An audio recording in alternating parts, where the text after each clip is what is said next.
మనము ప్రత్యేకంగా చెప్పనవసరం లేదు. గడిచిన దినాలలో మరి కుటుంబము చక్కగా దైవజనులను ఎంతగానో ప్రేమిస్తూ ఉన్నారు. చక్కగా ఏ కూటమైనా సరే, పుట్టినరోజు కూటమైనా, కృతజ్ఞత కూటమైనా, సభ అయినా సరే, ఖచ్చితంగా ఈ కూటాలలో, ఈ కుటుంబంలో దైవజనులు మన మధ్యలో ఉండటం ఎంతైనా కూడా మరి ఆశీర్వాదకరమని మనం గ్రహించి ఈ సమయాన్ని దైవజనులు రవీంద్రబాబు గారికి ఈ సమయాన్ని అప్పగిస్తున్నాను. వారు వస్తూ ఉండగా అందరూ కూడా చప్పట్లు కొట్టండి. ప్రభు పేరిట వారిని ఆహ్వానిద్దాం.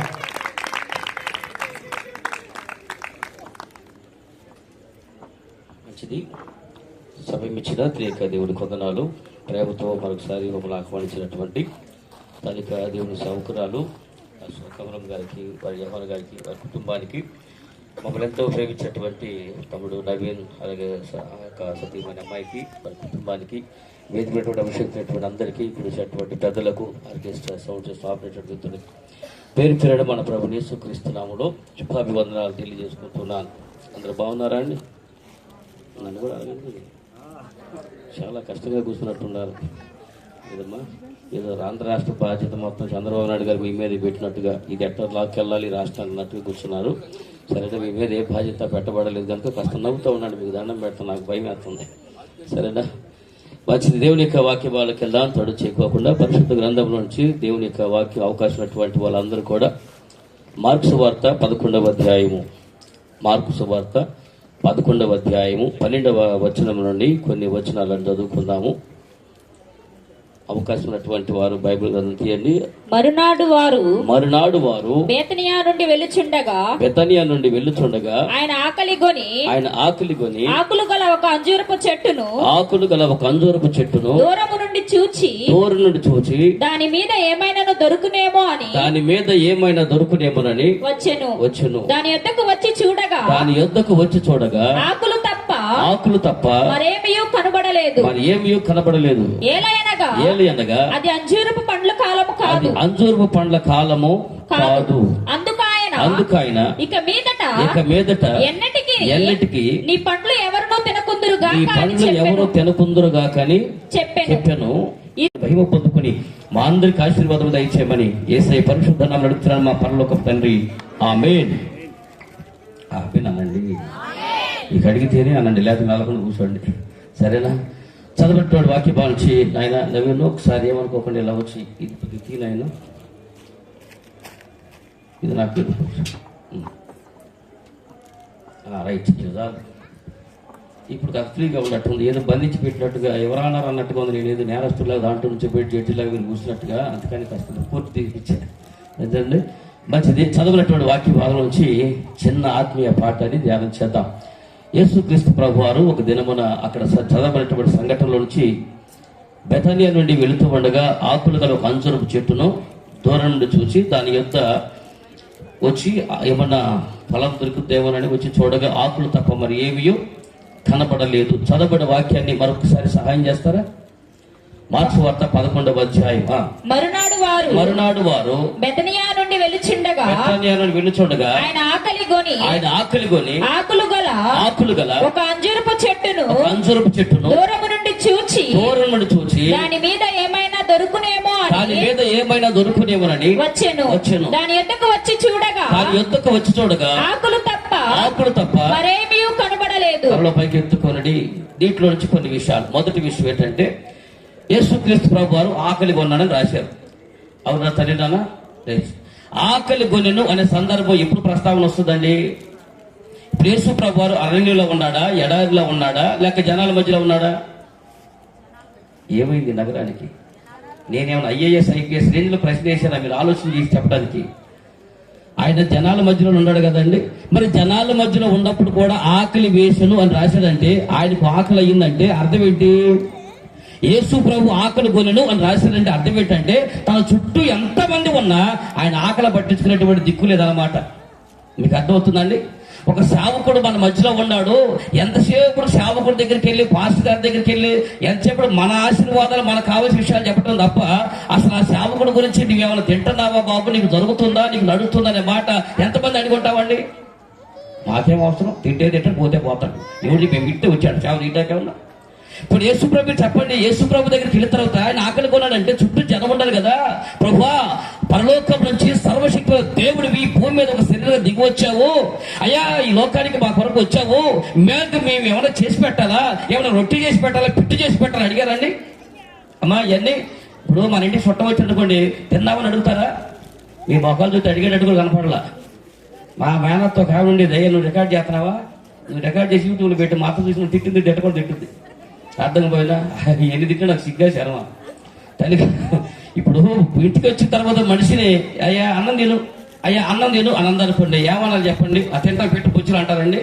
ఎవరన్నా అన్నం తిను అంటా ఉంటే మొహమాడుకుని ఏమంటాడు, వదిలే వదిలే వదిలే అంటాడు. ఏం చెయ్యాలా, అన్నం వేసుకుని ప్లేట్లు వేసుకుని పెట్టాలి. వద్దన్న సరే ఎండబడి వచ్చి బాబు అంత మొదలు తినన్నా, తినకపోవాలి, ఎత్తుకొని ప్లేట్లు వేసి ఇస్తే తింటే తింటారు, నువ్వు కొంచెం బలవంతం చేస్తే తింటారు. అంతేగాని అన్నం తిను అన్నం తినరా అన్నం తిను అంటే ఏమంటారు చెప్పండి. ఇప్పుడు మా ఊర్లో గురించి చెప్పేవాడు, ఇంటికి ఏదో చుట్టం వాళ్ళ సొంత అన్న చెప్తే కాలు కొడుకునేటప్పుడు అనేది అంట, అన్న ఇప్పుడు వచ్చినా అన్నం తినకుండా పోతాడు ఏంటో మరి అందంట.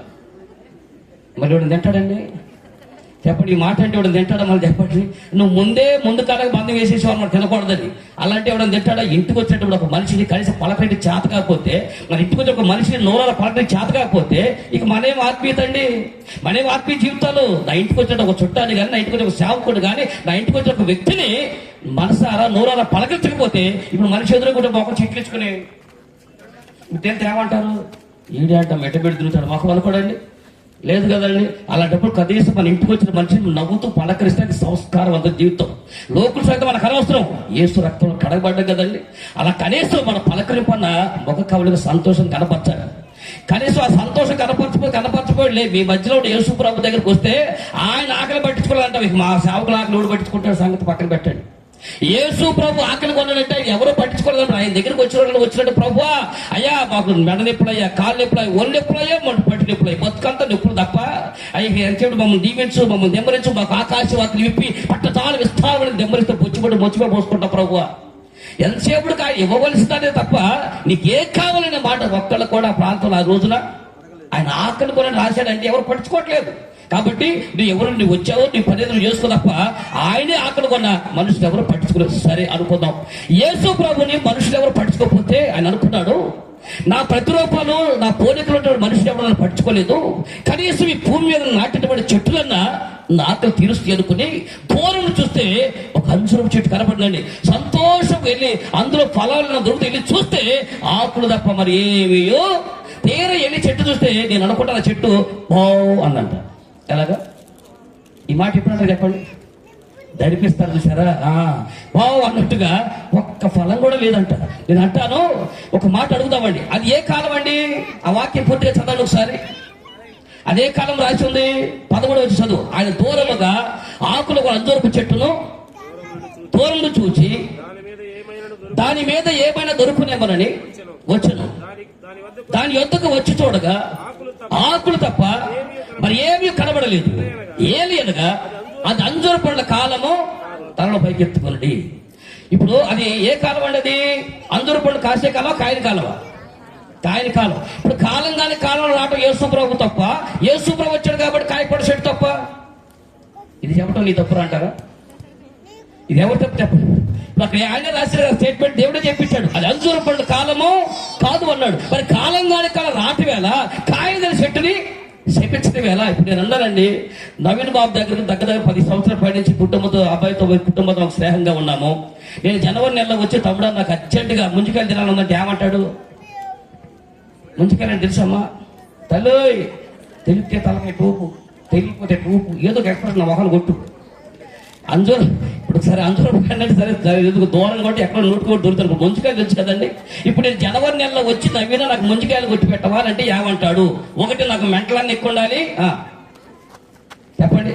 ఇప్పుడు నేను భారతదేశం నుంచి వచ్చానని చెప్పండి. నా సొంత ఊరు ఇక్కడే కదా, బట్టిప్రోల దగ్గర వ్యవహారం అండి.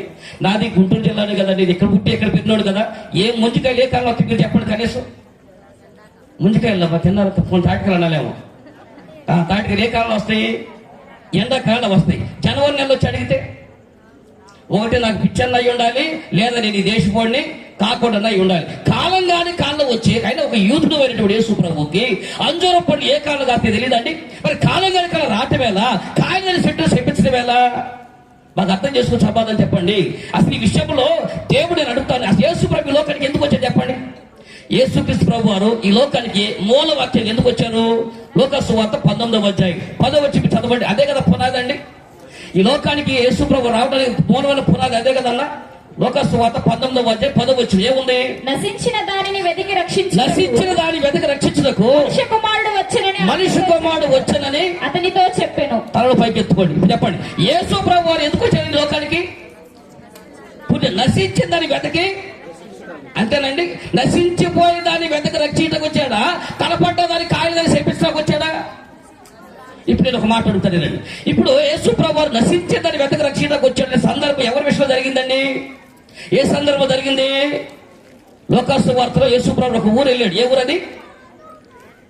ఏందమ్మా ఇప్పుడు ఫస్ట్ బైబుల్ పట్టుకుని కట్టుతున్నాను ఇంకా ఎవరు కాపాడడానికి వెళ్ళారు కదండి. అక్కడ మా ఊర్లో మా సొంత పెద్ద అన్నయ్య ఉన్నాడు. ఏ అన్నయ్య? మా అన్నయ్య, మా జక్కయ్య అని ఉన్నాడు. ఆయన అన్నయ్య నేను తమ్ముడు అనమాట. ఇప్పుడు మా పొట్టన్నయ్య జక్కయ్య అనే కదా అక్కడ ఉన్నాడు. ఆయన గారు యేసుప్రభు ఉత్తరం తెలిసి గబగబ చెట్టు ఎక్కి కూర్చున్నాడు. చెట్టు ఎక్కి చూసి యేసుప్రభు వారు ఆ ఊరు వచ్చి ఆ చెట్టు దగ్గరకు వచ్చి, జక్కయ్య చెట్టు దిగి రా, నేను నీ ఇంట ఉండవలసి వచ్చిందని అన్నాడు. నేను ఒక మాట తినండి. నిజానికి జక్కయ్య ఎటువంటి ఏ పని చేసేవాడు తమ్ముడా? జక్కయ్య ఎటువంటి ఏ పని చేస్తానని రాసి ఉంది అంతకుముందు, అంతేగా ట్యాక్స్ కలెక్టర్. అవునా? ఒక పక్క ప్రభుత్వం నిలిచినటువంటి సొమ్ము కంటే అడ్డగోలుగా అన్యాయంగా అక్రమంగా సొమ్ము లాగేస్తూ జనాలకు వడ్డీలకు ఇచ్చి నట్టి విరుస్తూ వడ్డీల మీద వడ్డీలు వేసి జనాల సొమ్ము పీచి పిప్పి చేసే ఈ జలగని నీ ఇంటికి రక్షణ వచ్చింది, దిగిరా బాబు అన్నాడు. ఇప్పుడు యేసు ప్రభు భాష జాగ్రత్త వినండి. జనాల సొమ్మును అడ్డగోలుగా లాగేస్తూ అక్రమైనటువంటి లంచాలకు అలవాటుపడి జనాల సొమ్ము పిప్పి చేసేటువంటి ఈ జక్కైని బాబు త్వరగా దిగిరా, నీ ఇంటికి రక్షణ వచ్చింది అని అన్నాడు. ఒక నోరులేని చెట్టుని నీ జన్మలను ఫలించవు, నీ బతుకంతే అన్నాడు. ఇప్పుడు మీరు చెప్పండి, యేసు ప్రభు వారు ఒక నోరులేని చెట్టు కాయలు కాయలేదని ఆ చెట్టునేమో ఇక నువ్వు జన్మలో ఫలించొద్దని చెప్పాడు. నోరుండి జ్ఞానం ఉండేటువంటి ఈయన అన్యాయపు బతుకులో బతుకుతున్నటువంటి ఈయన దగ్గరికి వచ్చామో నువ్వు చెట్టు దగ్గర రక్షణ నీ ఇంటికి వచ్చింది అని అన్నాడు. ఈ రెండింటికి ఏది న్యాయం కనిపించింది మీరు చెప్పండి. ఏమా జ్ఞానం కలిగినటువంటి వాడు దుర్మార్గ వేషాలు వేస్తా ఉంటే ఇతనేమో క్షమించాడు. ఒక నోరు చెట్టు అదే కాలమా? అది అంజూరు పండ్ల కాలమేనండి. అది ఆయన రాశాడు అక్కడ. ఇది అది అంజూరు పండ్ల కాలము కాదు అన్నాడు. మరి కాలం కాని కాలం రాటమేళ ఒక నోర్ల చెట్టు కాయదన్న చెట్టుని ఇక జన్మలని ఫలం ఎవడో తినని ఎలా సిద్ధించాడు.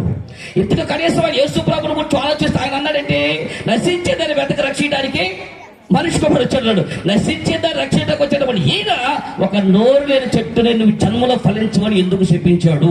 ఈ విషయాలన్నీ కొంచెం తీక్షణంగా జాగ్రత్తగా పరిశీలన చేద్దాం. నేను మూలవాక్యంలో జాగ్రత్తగా మిస్ అవ్వకుండా ఒక చిన్న విషయం చెప్తా. అది అంజూరు పండ్ల కాలము కాదు, సరే, కానీ ఈ విషయంలో నేను చెప్పాల్సిన ఒక వాక్యం ఒకటి ఉంటుంది. దాని గురించి చెప్పే ముందు ఈ చిన్న సబ్జెక్ట్ చిన్న మాట గుర్తు చేస్తాను. అది అంజూరు పండ్ల కాలము కాదు, కాలం కాని కాలం రావటం యేసు ప్రభు తప్ప, యేసు ప్రభు వచ్చాడు కాబట్టి కాయపండు చెట్టు తప్ప అనే విషయాలు చూస్తే ఒక మాట నేను చెప్పలేవాడు. ప్రపంచంలో అన్ని చెట్టు ధర్మానికి అంజూరు చెట్టు ధర్మానికి విరోధంగా ఉంటుంది. ప్రపంచంలో ఏ చెట్టు అయినా ముందు చెట్టు పెట్టినప్పుడు దాని ఆకులు వస్తాయి, తర్వాత పూత పడితే పూత పింద ఉంది, పింద కాయ ఉంది, కాయ మగ్గుద్ది. ఇది ఏ చెట్టు కూడా ధర్మం. కానీ ఒక అంజూరు చెట్టు మాత్రము ముందుగానే ఆకులు కాయదు, అది కొమ్మలు కొమ్మలు ఎదుగుతా ఉంటుంది. చాలా మంది చెట్లు చూసే ఉంటారు. అంజూరు చెట్లు చాలా అందుబాటులో వచ్చినాయి. శ్రేష్టమైన అంజూరు చెట్లు కొమ్మలు కొమ్మలు ఎదిగి అడపాదం ఆకులు ఉంటాయి. ఎప్పుడైతే కాయ పిందపడుదో ఆ పింద పడినప్పుడు దాని చుట్టూ ఆకులు వస్తాయి. ఒక అంజూరు చెట్టు ఆకులు కాసిందంటే అర్థమే చెప్పండి. ఆకులు ఎప్పుడు కాస్తుంది అంజూరు చెట్టుకి? అది ముందు కాయలు కాస్తుంది. ఆ కాయలు బగ్గించడానికి చుట్టూ ఆకులు వస్తాయి. ఇప్పుడు అంజూరు చెట్టు కాయలు కాసింది ఎలా గుర్తుపడతాం? ఇప్పుడు ఆ 12వ వచనం చూడండి, ఏం రాసి ఉందో. మార్క్స్ వార్త 11వ అధ్యాయం 13వ వచనం 12వ వచనంలో ఆకులు గల ఒక అంజూరపు చెట్టును దూరము నుండి చూచి ఒకసారి తల పైకి ఎత్తుకోండి. ఏం చూశాడండి దేవుడు? ఆకులు గల అంజూరపు చెట్టును చూశాడు. నిజానికి అంజూరపు చెట్టు ధర్మం ప్రకారం ఆకులు ఎప్పుడు కాయాలి? కాయలు కాసిన తర్వాతే ఆకులు కాయాలి. కానీ ఇది ముందేం కాసి కూర్చుంది చెప్పండి? కాయలు లేకపోయినా ఆకులు కాసి కూర్చుంది. జనం అనుకుంటారు పోనీ లేదు, కాలం కానీ కాలం కాకపోయినా ముందు ఆకులు కాసింది కదా అని చెప్పేసి కాయలు కాసి వచ్చి చూస్తే అందరిని మోసం చేస్తామని. ఆకులు ఆచారాలు, కాయలు క్రియలు. మనం చేసేటువంటి ఈ అంజూరపు చెట్టును చూసి అమ్మా శుక్రవారం ప్రార్థన, గురువారం ప్రార్థన, శనివారం ప్రార్థన, ఆదివారం ప్రార్థన, 6 ప్రార్థన, 30 రోజులు ప్రార్థన, 40 రోజులు ప్రార్థన, మనకి ఇలా పదే ప్రార్థన చేస్తుంటే అసలు ఎన్ని చూసి అమ్మో అమ్మో అమ్మో ఎన్ని ఆకులు ఉన్నాయని చూసి వచ్చి దేవుడు మన దగ్గరకు వచ్చి చూస్తే ఈ ఆకులు తప్ప ఆయన ఆకులు తెచ్చే ఒక్క ఫలం కూడా పుట్టేనిక. ఈరోజు దేవుడి ఆకలి తెచ్చే ఒక ఫలం ఉందండి. పోనీ ఫలం అంటే మీరు చెప్పండి. ఆత్మ ఫలం ఏదనగా ఫలాలు కాదు, ఫలం. ఆత్మ ఫలమేమనగా రాశాడు. ఒక్క ఫలమే. ఎన్ని తొనలు ఉన్నాయి అందులో? ఇప్పుడు గలతీ పత్రిక 5వ అధ్యాయం 22 రిఫరెన్స్ చెప్పాలండి. చెప్పలేదా? కంటది వాక్యం కదండి. చెప్పడేమిటి అది? ప్రేమ, సంతోషము. ఆత్మఫలమేమనగా ప్రేమ, సంతోషము, సమాధానము, దీర్ఘశాంతము, దయాళత్వము, మంచితనము, విశ్వాసము, సాత్వికము, ఆశానిగ్రహము. ఏమండి ఎన్నున్నాయి అమ్మా? 9 తొనలు ఉన్నాయి. ఒకే ఫలం, ఆత్మ ఫలం అన్నాడు. ఫలాలు కాదు, ఆత్మ ఫలమేమనగా అని ఒక్క ఫలములో 9 తొనలు ఉన్నాయి. మీరు దాని ఎదురుగా చదువుకున్నారు కదండి. ఇప్పుడే కనుక దేవుడే మన దగ్గరకు వచ్చి ఆయన ఆకలించడానికి కనీసం ఈ 9 తొనలో ఒక్క తొనన్న మన దగ్గర పెట్టుకున్నామండి.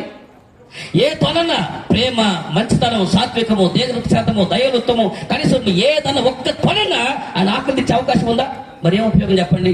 ఇంతకాలం జనాలు చూస్తా ఉంటే మన ఆచారాలు చూసి, మన ప్రార్థన జీవితాన్ని చూసి, మన భక్తిని చూసి, ఇంతమంది ఆచారాలు చూసి గొప్పగా ఫలిస్తామనుకుంటున్నారు.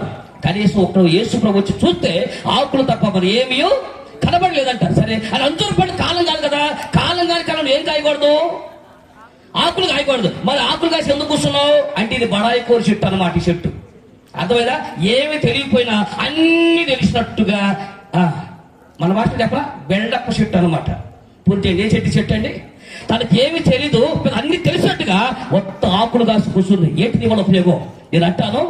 కాబట్టి యేసు ప్రభు చెట్టు దగ్గర ఆట తప్పే లేదు.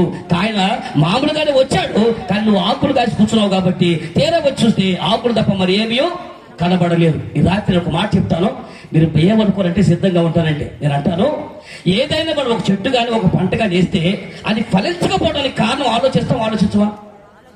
ఆలోచిస్తాం కదా. మనం ఏ పంట వేసినా కూడా ఒకటి నేలన్నా ప్రాబ్లం అయి ఉండాలి, కనీసం నీళ్ళన్నా పెట్టకపోవాలి, టయానికి వర్షాలన్నా రాకపోవాలి, దానికి ఎరువన్నా ఏసుడకపోవాలి, పురుగన్నా పట్టు ఉండాలి. ఏదో కారణం ఆలోచిస్తాం కదా. అలాగే మరి ఈ చెట్టు కూడా దేవుడు ఇక్కడ శపించినట్టుగా మనకు కనపడింది కదా. కానీ మనకు వాక్యం చూస్తేనే మన దేవుడు శపించడానికి వచ్చిన దేవుడు కాదు. శరీరం దగ్గరికి వచ్చినప్పుడు ఆయన నశించే దాన్ని వెతక రక్షణకు వచ్చినప్పుడు దేవుడు ఒక చెట్టును శపించి వెళ్ళిపోతాడా? పోనీ చూస్తే వెళ్ళిపోతారంటే వెంట ఆయన కనపడుతుంది, ఆ చెట్టును శపించడం కనపడుతుంది. దేవుడు నిజంగా చెట్టును శపించాడు. సరే అడుగుదాం, ప్రభువా ఆ చెట్టు ఎందుకు ఫలించలేకపోయింది అని ఆలోచించారు కదండి. ఇప్పుడు ఇది ఆలోచిద్దాం. ఒక ఆత్మీయ జీవితంలో చెట్లు ఎందుకు ఫలించలేకపోయిందో. అంజూరపు చెట్టు అనే దానికి గుర్తి ఇశ్రాయేలు దేశానికి అంజూరపు చెట్టు ఒక సూచన అండి. గుర్తుపెట్టుకోండి, బైబిల్ గ్రంథంలో దేవుడు ఇశ్రాయేలు దేశాన్ని అంజూరపు చెట్టుతో పోల్చాడు. రెండవది అంజూరపు చెట్టు అనగా ఒక విశ్వాస జీవితం. గుర్తుపెట్టుకుని ఈ రాత్రి జాగ్రత్తగా గుర్తు చేసుకుంటా ఉన్నాము. ఎందుకు ఫలించలేదో ఆలోచన. ఈ చెట్టుని ఆత్మీయ జీవితంలో ఇదే అంజూరపు చెట్టు ఒక విశ్వాసి, అంజూరపు చెట్టు ఒక ఇశ్రాయేలు దేశం అయితే ఎందుకు మనం ఫలించలేకపోతున్నాం? ఎందుకు ఫలభరితంగా మారలేకపోతున్నాం? ఇన్ని సంవత్సరాల విశ్వాస జీవితంలో కూడా ఫలభరితమైన జీవితం ఎందుకు లేదు? ఇప్పటికీ ఆర్థికంగా ఎండిపోయాం, ఆరోగ్యం ఎండిపోయింది, సంతోషం ఎండిపోయింది, సమాధానం ఎండిపోయింది, ఆరోగ్యాలు అన్ని రకాలుగా ఎండిపోయాం. ఎవరి ఆర్థికంగా ఎండిపోయాం, శారీరకంగా ఎండిపోయాం, సామాజికంగా ఎండిపోయాం. ఇక కుటుంబంలో ప్రేమ ఎండిపోయింది, సంతోషం ఎండిపోయింది, సమాధానం ఎండిపోయింది, అన్ని ఎండిపోయి పేరుకు చెట్లు మాత్రం మిగిలిపోయాం. పేరుకది చెట్లు కానీ అన్ని ఎండిపోయిన బతుకులు ఉన్నాం. ఈ రాత్రి తమ్ముడు, చెల్లి, అక్కడ ఏ పరిస్థితుల మధ్య మనం ఎండిపోయామని ఈ రాత్రికి తెలిస్తే తిరిగి ఎలా చిగురించాలో, తిరిగి ఎలా ఫలించాలో దేవుడు లేఖలోంచి కొన్ని విషయాలు చూద్దాం. నేను 3 విషయాలు నేను ఫాస్ట్ గా చెప్తాను. మీరు అదే ఫాస్ట్ గా దబ్బుకుని మర్చిపోదురు కానీ, సరేనా? స్టార్ట్ చేద్దాం. ఇదే చెట్టు ఎందుకు ఫలించలేదు? ఒక ఆత్మీయతలో ఇదే చెట్టుని దేవుడు విశ్వాసానికి పోలిస్తే ఒక విశ్వాసం ఎందుకు ఫలించలేకపోతాడో అనే విషయాన్ని చూద్దాం. ఒకసారి అడుగుదాం, ప్రభు ఈ చెట్టు నువ్వు చెప్పించావు సరే, ఈ చెట్టు ఎందుకు ఫలించలేకపోయింది? ఎందుకని ఆకులు మాత్రం కాసింది, కాయలు కాయలేకపోయింది తెలియాలంటే ఈ చెట్టు ఆత్మీయ భాషలో మార్చి చెప్తాను. 3 విషయాలు. మొదటి విషయం మీరు చూడండి, పరిశుద్ధ గ్రంథంలో వచ్చి మత్తయి సువార్త 21వ అధ్యాయం. మత్తయి సువార్త 21వ అధ్యాయం. ఏ ఆత్మీయ జీవితంలోనైనా మన ఫలభరితం కాలేకపోతున్నాం అంటే, విశ్వాస యాత్ర మన ఫలభరితం కాలేకపోతున్నాం అంటే దానికి ఉన్నటువంటి ఒక కారణము చూడండి ఒకసారి. అక్కడ ఏం రాసి ఉందండి? మత్తయి సువార్త 21వ అధ్యాయం 19వ వచనం. అప్పుడు త్రోవ ప్రక్కన ఉన్న ఒక అంజూరపు చెట్టు అప్పుడు త్రోవ పక్కన ఉన్నటువంటి ఒక అంజూరపు చెట్టుని దాని యొద్దకు రాగా చూసి దాని యొద్దకు రాగా దాని యొద్ద ఆకులు తప్ప దాని యొద్ద ఆకులు తప్ప మరేమీ కనబడలేదు గనుక కళ్ళ పైకి ఎత్తుకొనుడి. ఇప్పుడు ఇందాక చదివినటువంటి సంభవం ఏదండి ఇది. ఇప్పుడు ఇక్కడ రాసినటువంటి అనుభవాన్ని మీరు చూడండి. ఇదే విషయాన్ని మత్తయి సువార్తలో ఎలా రాశాడు? ఆయన త్రోవ పక్కన అంజూరపు చెట్టుని చూశాడు అన్నాడు. ఇప్పుడు గుర్తుపెట్టుకోండి. ఇప్పుడు ఆత్మీయ జీవితంలో అంజూరపు చెట్టు ఒక విశ్వాస అయితే, ఒక విశ్వాస ఆత్మీయ జీవితం ఎక్కడ ఉందంట? త్రోవ పక్కనే ఉందంట. తల్లి అన్న గుర్తుపెట్టుకోండి. ఆత్మీయ జీవితంలో ఒక వ్యక్తి ఎందుకు ఫలించలేదంటే త్రోవ పక్కన ఒక అంజూర చెట్టు చూశాడంటండి. ఈ చెట్టు ఎందుకు ఫలించలేదయ్యా అంటే ఇది త్రోవ పక్కన ఉంది. త్రోవ పక్కన ఎవరుంటారండి? బైబిల్ గ్రంథంలో త్రోవ పక్కన అనుభవం కదండి. ఎవరుంటారు చెప్పండి ఒకసారి. మార్క్స్ వార్త 10వ అధ్యాయం, మార్క్స్ వార్త 10వ అధ్యాయం 46వ వచనంలో త్రోవ పక్కన అనుభవం దేనికి సూచనగా చెప్పాడు దేవుడు? మార్క్స్ వార్త 10వ అధ్యాయం 46వ వచనం. వారు ఎరుకో పట్టణమునకు వచ్చింది. వారు ఎరుకో పట్టణంలోకి వచ్చింది. ఆయన తన శిష్యులతోను బహుజన సమూహములతోను ఎరుకో నుండి బయలుదేరి వచ్చుండగా తిమాయి కుమారుడకు భర్తమయను గుడ్డి భిక్షకుడు ప్రక్కన కూర్చుండి ఉండెను. తనలో పైకి ఎత్తుకున్నాడు. ఇప్పుడు చెప్పండి, త్రోవ పక్కన ఎవరు ఉంటారండి? తల్లి ఎవరు త్రోవ పక్కన ఉంటారు? గుడ్డివాడు త్రోవ పక్కన రాసి ఉండదు కానీ యేసు ప్రభు ఎరుకో పట్టుకు వచ్చినప్పుడు త్రోవ పక్కన గుడ్డివాడు ఉన్నాడు అన్నాడు. ఇప్పుడు చెప్పండి, ఆత్మీయ జీవితంలో గుడ్డితనం అంటే అర్థం ఏంటి తెచ్చండి? త్రోవ పక్కన ఉండటం. త్రోవ పక్కన వారు అర్థం ఏంటి? గుడ్డివారు. గుడ్డితనం అంటే అర్థం ఏంటండి? ఎంతసేపటికి తను ఎవరి మీద ఒకరి మీద ఆధారపడటమే. ఎన్ని సంవత్సరాలు బట్టి వాక్యం సేవకులు బోధించినా, ఎన్ని సంవత్సరాలు సువార్తలు ప్రకటిస్తున్నా ఇంకా ఇతరుల మీద ఆధారపడే బతుకుందే. ఈ బతుకుందే. ప్రార్థన సొంతంగా చేయలేము, వాక్యం సొంతంగా గ్రహించలేము, కనీసం మనకు మనం దేవుడి దగ్గరికి వెళ్ళేటువంటి మార్గాన్ని నిరీక్షించలేము. ఇక బతుకంతా బాబా. దేవుడి సేవకులు ఎన్ని సంవత్సరాల బట్టి సువార్తలు ప్రకటిస్తాం ఒక సంఘానికి అండి. ప్రతి సంఘంలో సేవకులు పగలనక ఎండనక వానక మంచనక నిందలు అవమానాలు భరిస్తూ సువార్తలు ప్రకటిస్తా ఉంది. నిన్ను ప్రార్థనలు పెంచడానికి, నీ వాక్యంలో పెంచడానికి. ఇంకా నువ్వు అలాగే ఉండవంటే నేను ఏమన్నానండి? ఇప్పుడు ఏదైనా చిన్న జ్వరం, ఇక్కడ ఏదైనా బాధ వచ్చింది అనుకోండి, అర్ధరాత్రి పూట ఏం చేస్తారండి మనరులుగా? విశ్వాస భక్తి ఏం చేస్తారు? అందుబాటులో ఉంటే ఒక టాబ్లెట్ వేస్తారు. అయినా సరే జ్వరం తగ్గలేదు, ఇంకేం చేస్తాం? హాస్పిటల్ తీసుకెళ్తాం. తర్వాత మనం చేసే ప్రథమ పని ఏంటి చెప్పండి? ఒంట్లో బాగలేదు, ఇంట్లో కష్టం వచ్చింది, ఏం చేస్తావు చెప్పండి? నువ్వు చెబితే చెప్పి, లేక మైగాడు పెట్టిపో. మమ్మల్ని అడిగే పనే లేదు అసలు. నువ్వు మమ్మల్ని అడగటానికి ఏం చేసి సరిపోయి ఏం చేస్తారు కదా? ఏం చేయాలి చెప్పండి? కనీసం మొదటి లేచి ప్రార్థన చేయాలి కదండి. కానీ ఎంతమంది శాతం చెప్పండి ప్రార్థన? ఇంట్లో కష్టం వచ్చింది, అప్పులో లేదా వేరే కారణం ఏదో ఒకటి, అది అప్పుడు వచ్చినప్పుడు కష్టం వచ్చినప్పుడు ఎంతమంది సొంత ప్రార్థన ఆధారపడతారండి? రావటం ఇక మళ్ళా పాస్టర్ గారి దగ్గర మనం వెళ్ళాల్సిందే కదండి. నేను అంటుంది ప్రార్థన చేసుకోవద్దు, వెళ్ళొద్దని చెప్పాలి, ప్రార్థన చేసుకోవడానికి వెళ్ళాలి. కానీ ముందు నీకు ఇన్ని సంవత్సరాలు అదే సేవకుడు నేర్పించాడుగా, ఇన్ని సంవత్సరాలు దేవుడు భక్తి నేర్పించాడు. సేవకుడు ప్రార్థనలో పలానా ఇలా ప్రార్థన చేశాడు, ఇక భక్తి చెప్పి ఇలా ప్రార్థన చేశాడు, యెహోషువ ఇలా ప్రార్థన చేశాడు, మోషే ఇలా ప్రార్థన చేశాడు, యోబు ఇలా ప్రార్థన చేశాడని ఎంతమంది భక్తి చేయాలి పదే నూరిపోతున్నా. ఇంకా మన కళ్ళు తెరవకపోతే మనల్ని ఏమనాలి? ఇప్పుడు కూడా ఇతరుల మీద ఆధారపడి బతికారా? పాస్ గడికి తీసుకొస్తారు, అయ్యగారు ప్రార్థన చేయండి అంటారు. సరే ప్రార్థన చేద్దాం అనుకుంటా, అయ్యా ఏటమ్మా జ్వరం వచ్చిన ప్రభా, ఈ పిల్లకి జ్వరం వచ్చినట్టు ఆయన తగ్గించి పేతురు అతనికి జ్వరం వచ్చినప్పుడు మొట్టగా తట్టగానే విడిచిపోయిన ప్రభా, ఈ బిడ్డ కూడా మొట్టమని చేస్తున్నాను అడుగుతున్నా తండ్రి అని ప్రార్థన చేశారండి. చెయ్యిగాని చెయ్యి పెడుతుంది, తగ్గలేదు ఏంటండి? అంటే ఇప్పుడు మనకి ఎలా ఉండాలి తెలుసండి? రెడీమేడ్గా తగ్గిపోవాలి, పడిపోవాలి, పడిపోవాలి. అది పవర్ అంటే. పొరపాటు పాస్టర్ గారిని ప్రార్థన తగ్గలేదు అనుకోండి అనుకుంటాం, కానీ అసలు లేదన్నా. మరి ఏడుంటుంది అక్క? ఇక ఈ దేశాలు వదిలిపెట్టి సొంత సంఘాలు వదిలిపెట్టి ఎక్కడికి వెళ్ళాలా? ఏడు కాదు, హైదరాబాద్ బ్రహ్మాండం ఉంటుంది అంటగా, బెజవాడ సూపర్ అంటగా. వాక్యం వింటాకి ఇన్ని లక్షలను ఖర్చు పెట్టి అంత దూరం అని వెళ్ళాలి. కానీ భక్తి చింతలు ఇంకా నువ్వు కళ్ళు తెరవకోకుండా, నీ ప్రార్థన మీద నువ్వు ఆధారపడుకోకుండా, నీకు నేర్పించే ప్రార్థన ఆధారపడకుండా ఇతరుల మీద ఆధారపడే బతుకులే, అది అంధకార జీవితం. పరిశుద్ధ గ్రంథంలో ఒక మంచి భక్తుడు ఒక ఆయన ప్రార్థన చేస్తాడు, చూస్తారా? 119వ కీర్తన గ్రంథము 119వ అధ్యాయం 18వ వచనంలో ఒక అంధకారంలో ఒక వ్యక్తి ఉండి ప్రార్థన చేస్తున్నాడు. ఎవరైనా మీరు చూసి చెప్పండి ఒకసారి. 119వ కీర్తన 18వ వచనం. అది కాకపోతే నాకు మూడింది ఇప్పుడు లేదమ్మా గ్రంథం. నేను నీ ధర్మశాస్త్రమునందు ఆశ్చర్యకరమైన సంగతులను చూచినట్లు కన్నులు తెరువుము, నా కన్నులు తెరువుము. కళ్ళు పైకి ఎత్తుకొనుడి. నా కన్నులు తెరువు అనే పదం ఎవరు వాడతారు చెప్పండి? అక్కడ నా కన్నులు తెరువు అనే పదం ఎవరు వాడతారు? నువ్వే చెప్పు. పెద్ద గుడ్డులు తెచ్చావు, అది తల్లిగా వెరీ గుడ్ చెల్లి. కళ్ళు కనపడడు వాడతాడు, అయ్యా నా కళ్ళు తెరు అని అన్నాడు. ఇప్పుడు ఎవరు ప్రార్థన చేస్తున్నాడు? ఈ భక్తులు ప్రార్థన చేస్తానండి, అయ్యా నీ ధర్మశాస్త్రం ఆశ్చర్యకరమైన సంగతి చూసినట్లుగా నా కళ్ళు తెరు అన్నాడు. అంటే ఇప్పుడు ఈ భక్తుల జీవితం ఎలా ఉందండి? ప్రార్థన చేసేటప్పుడు అడుగుతాం, ఎందుకు ఈ ప్రార్థన ఎవరు చేసి ఉంటారండి? దావీదు గారు చేశారు కదండి. ఇప్పుడు నేను ఒక మాట అడుగుతాను, మీరు ఏమనుకోనండి? ఏమనుకోని అడుగుతున్నాను, సిద్ధేశ్వరమా. ఇప్పుడు దావీదు గారు చేసిన ప్రార్థన నా కళ్ళు తెరువు అన్నాడు. అంటే దావీదు గారి కళ్ళు ఏమైపోయినాయి చెప్పండి? మూసుకుపోయింది. అయ్యా నా కళ్ళు కనపట్టలేదు, నీ ధర్మశాస్త్ర ఆశ్చర్యమైన సంగతులు ఉన్నవి, అవి చూసినట్టుగా నా కళ్ళు తెరువు అన్నాడు. ఒక మాట అడుగుదాం, ధర్మశాస్త్రం అంటే ఎన్ని పుస్తకాలు తల్లిగా తండ్రిగా? ధర్మశాస్త్రం ఎన్ని పుస్తకాలు? 5 పుస్తకాలు. ఎందుకు అడుగుతావు చెప్పగా? ధర్మశాస్త్రం తల్లిగా అంటే మైక్ లేదని చెప్పలేదా, లేకపోతే తెలియక చెప్పలేదా? ఈ తెలియని విషయం చెప్పండి. కొత్త భక్తుల భూమి పుట్టమని పుట్టారు కదండి కొంతమంది.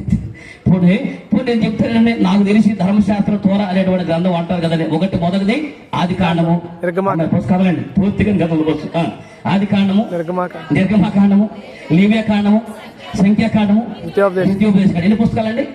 5 పుస్తకాలు. 5 పుస్తకాలను బట్టి ధర్మశాస్త్రము అని మాట్లాడుతున్నారు, తోరా అనే గ్రంథం అంటారు. నేను అడుగుతాను, దావీదు అనేటువంటి భక్తుడు ఎన్నిసార్లు ప్రార్థన చేస్తాడు రోజుకండి అనుకుని అదే చెప్తారు మీరు. మైగారు కరెక్ట్ అని చెప్పి నాకు ఇంటిమేట్ ఇచ్చారు. రోజుకి 3 సార్లు ప్రార్థన చేస్తాడు, 7 సార్లు స్తుతిస్తాడు. 12 గోత్రాల ప్రజలు ఏక చెత్తలో పరిపెట్టినటువంటి దావీదు దినములకు 7 మార్లు స్తుతి చేస్తూ దినములో 3 సార్లు ప్రార్థన చేస్తాడంట. అడుగుదాం, అయ్యా ఎంత రోజుకి 3 సార్లు ప్రార్థన చేసి ఆయన రోజుకి 7 సార్లు దేవుడు స్తుతించేటప్పుడు ఈయన 5 పుస్తకాలు అర్థం కావట్లేదు ప్రభా నా కళ్ళు తెరవంటే తల్లి నిత్యము రోజులు 7 సార్లు స్తుతించి 3 సార్లు ప్రార్థన చేసేటటువంటి దావీదు లాంటి భక్తుడికి 5 పుస్తకాలు అర్థం కాకపోతే దినములో ఒక్క రోజు మనం ప్రార్థన చేయడం చేయాలి. మన బతుక్కి 66 పుస్తకాలు ఎప్పుడు అర్థమై వచ్చాను అట్ట మ్యాథ్ అర్థమైంది ఇప్పుడు మీకు.